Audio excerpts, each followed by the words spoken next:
कैलाश पर्वत पर मां पार्वती बैठी हैं और उत्पन्न के द्वारा अपने शरीर का मैल उतारकर उससे उन्होंने एक बच्चे का स्वरूप बनाया और फिर उसमें जान डाल दी। फिर मां पार्वती ने इस बच्चे का नाम गणेश रख दिया और उसे अपना पुत्र स्वीकार किया। मां पार्वती स्नान करने के लिए जा रही होती हैं और गणेश को बुलाती हैं, उससे कहती हैं, बेटा, मैं स्नान करने के लिए जा रही हूँ।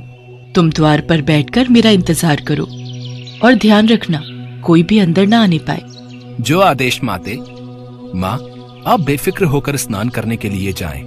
मैं आपके बगैर इजाजत के किसी को भी अंदर नहीं आने दूंगा। माँ पार्वती गणेश को द्वार पर खड़ा करके स्नान के लिए चली जाती हैं और गणेश द्वार पर पहरा देने लगता है। कुछ समय बाद वहाँ भोलेनाथ नंदी कुछ सेवकों के साथ आते हैं। तभी नंदी पूछते हैं, भोलेनाथ, ये बच्चा कौन है और द्वार पर पहरा क्यों लगा रहा है? तुम जाकर के देखो। नंदी और दो सेवक उसके पास जाते हैं और कहते हैं, बालक, कौन हो तुम? तुम्हारी हिम्मत कैसे हुई जो तुम गणेश से सवाल जवाब कर सको? ठीक है, मैं स्वयं माँ पार्वती के पास जाकर ये प्रश्न कर लेता हूँ। अरे तुम ठहरो, द्वार के भीतर नहीं जा सकते। तुम कौन होते हो मेरा रास्ता रोकने वाले? मैं पार्वती नंदन गणेश हूँ और ये माता का आदेश है, कोई भी अंदर ना जाने पाए। जाओ, अब यहाँ से जाओ। पुत्र, अचानक से? मुझे पागल समझते हो क्या? मूर्ख लड़के, मैं यहाँ से कहीं नहीं जाऊंगा। गणेश अपनी गदा उठाते हैं और जोर से नंदी पर प्रहार कर देते हैं, जिस कारण नंदी को चोट लग जाती है। इस वजह से नंदी और सेवक दौड़ते हुए भोलेनाथ के पास पहुंच जाते हैं। महादेव, भोलेनाथ, बचाओ, बचाओ। भोलेनाथ को गुस्सा आ जाता है। उस तुच्छ बालक की इतनी हिम्मत कि वो तुम पर हाथ उठाए। अभी जाकर उसको सबक सिखाता हूँ। तभी भोलेनाथ नंदी और कुछ सेवक समेत उस द्वार की तरफ जाते हैं। अरे ओ रुको, कहाँ चले जा रहे हो? आपको दिखता नहीं? द्वार पर पहरेदार खड़ा है। ये मेरा घर है, तुम कौन होते हो मुझे रोकने वाले? मुझे मेरे घर जाने से कोई नहीं रोक सकता है। जो भी हो, आपको मुझसे अंदर जाने के लिए इजाजत लेनी ही होगी, अन्यथा आप अंदर नहीं जा सकते हो। बालक, तुम इतने धूर्त कैसे हो सकते हो? धूर्त तो आप हैं, जो मेरे कहने के बाद भी अंदर जाने के लिए प्रवेश कर रहे हैं। तुम मुझसे बहस कर रहे हो? मैं तुम्हें भस्म कर दूंगा। मैं पार्वती नंदन गणेश हूँ, मेरा कोई कुछ नहीं बिगाड़ सकता। बेटा, द्वार से हट जाओ। मेरी माता का आदेश है, जब तक वो स्नान करके बाहर ना आ जाए तब तक मैं किसी को भी भीतर नहीं जाने दूं। बालक, सामने से हट जाओ। मैं अपने प्राण त्याग सकता हूँ, लेकिन माता का आदेश नहीं। माता का आदेश मेरे लिए पत्थर की लकीर है। तुम कौन हो बालक? मैं पार्वती पुत्र गणेश हूँ। तुम इतने हठी हो बालक, इतना हठ करना ठीक नहीं। मैं आपसे अब भी कह रहा हूँ, आप यहाँ से चले जाओ, वरना बहुत पछताओगे। तेरी इतनी हिम्मत! और दोनों के बीच घमासान युद्ध शुरू हो जाता है। गणेश का वार भोलेनाथ को भारी पड़ता है। एक बालक से भी हार रहे हो। इस बार भी गणेश का वार भोलेनाथ पर भारी पड़ता है। गणेश और भोलेनाथ के महायुद्ध से पूरा ब्रह्मांड कांप जाता है और सभी देवता भोलेनाथ के पास पहुंच जाते हैं। बालक, तुम जो जिद कर रहे हो ये उचित नहीं है। तुम कौन हो और यहाँ क्यों आए हो? बालक, तुम भोलेनाथ से क्षमा मांग लो।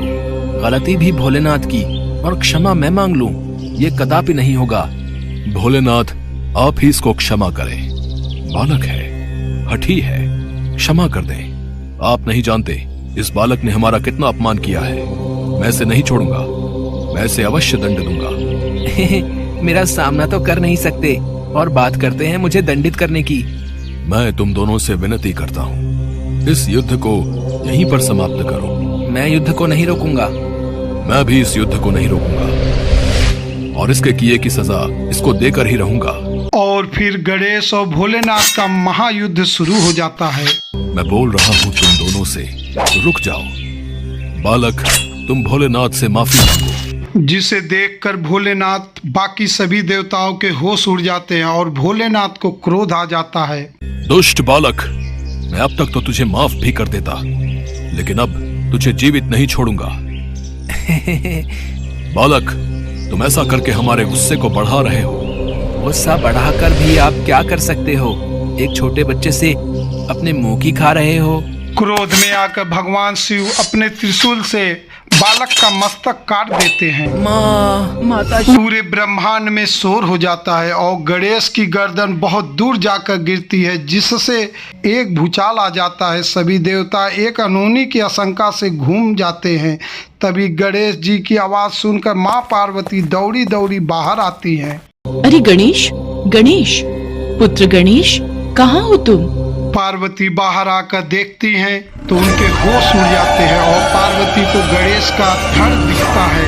ये देखकर वह क्रोध से भर उठती है। माता पार्वती गुस्से में विनाश करने के लिए चामुंडा का रूप धारण कर लेती हैं।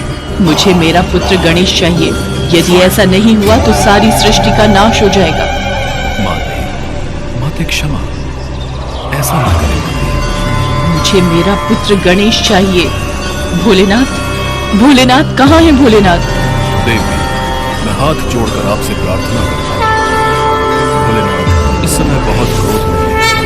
कृपया करके आप शांत रहें। हम कुछ उपाय निकालते हैं। स्वामी, सभी देवता भोलेनाथ को जगाने जाते हैं और सब बातें बताते हैं। इतने में माता पार्वती अपने 9 रूपों में आती हैं और महाप्रलय की ओर बढ़ रही होती हैं। तभी वहाँ भोलेनाथ भी आते हैं। भोलेनाथ, मेरे पुत्र को अभी जीवित कीजिए, अन्यथा मैं भी अपने प्राण त्याग दूंगी और फिर पूरी सृष्टि का नाश हो जाएगा। मुझे क्षमा करें, मैं भी पुत्र गणेश को जिंदा कर देता। गर्दन कहाँ है? भोलेनाथ और माँ पार्वती दोनों गर्दन को ढूंढते हैं लेकिन गर्दन नहीं मिलता। तब भोलेनाथ विष्णु जी को गणेश जी के गर्दन को खोज करने के लिए पृथ्वी पर भेजते हैं और कहते हैं जो प्राणी सबसे पहले दिखाई दे और जिसकी माँ अपनी बालक की तरफ से पीट करके उस बालक का सिर लाना। विष्णु जी चले जाते हैं और उन्हें सबसे पहले एक हाथी दिखाई दिया जिसकी माँ अपनी बच्चे के तरफ पीट करके सोई हुई थी। विष्णु जी उसी हथनी के बच्चे की गर्दन अपने साथ ले आए। देवी, मेरे पास और कोई रास्ता नहीं है। कैसे भी करके मेरे पुत्र गणेश को जीवित कर दीजिए।